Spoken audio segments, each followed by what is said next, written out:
Would you bet Flores leaves or stays?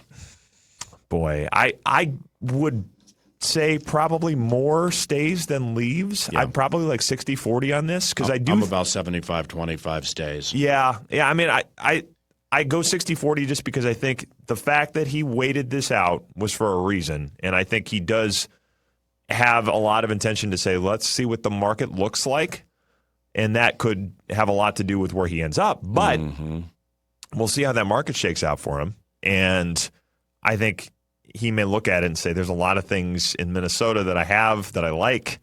I like working with Kevin O'Connell. I like the way that I get to shape the defense how I want. I mean, that level of autonomy, like you say, I mean, what he did these last 3 years was not – there was no precedent for that schematically in the NFL. It was a total out of left field kind of thing. And say, I'm going to basically take what Pat Narduzzi did at Pitt, adapt it to the NFL, and Kevin O'Connell was like, yeah, great, go for it. If you want to do it, I trust you. I mean, that level of just ingenuity and that level of kind of total out-of-the-box thinking on what they did defensively, I'm not sure how many places as a defensive coordinator you'd get that level of latitude.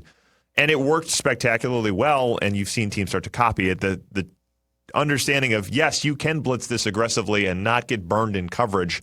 I think we've seen some of that change around the NFL as a result of the Vikings showing it to be done.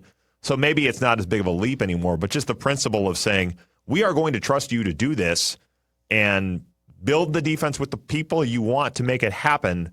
That is a unique thing, and that may be a lot of what gets him back here. I'm sure it's going to be part of the conversation that Kevin O'Connell has had with him of, hey, we give you a lot of that here, and would you have that everywhere else? I don't know. So that may have a lot to do with what happens here too. Goessling and Kevin have their season recap presser Thursday. Yep. Do you think we'll have Flores clarity by then? I think that's the hope. Yeah. I mean, I think they'd like to have that wrapped up by that point. It's the same kind of thing where they are. The advantage they have right now is time, because unless he takes a head coaching job, I don't believe he can talk to other teams until 10 days after the season. That's typical. I don't know the language in his contract specifically, but that's typically how this works with coaches. Is there's a 10-day exclusive negotiating window for your current team before you can go onto the market. Head coaching things obviously change all of that. If he gets head coaching interviews, he can take those at any point.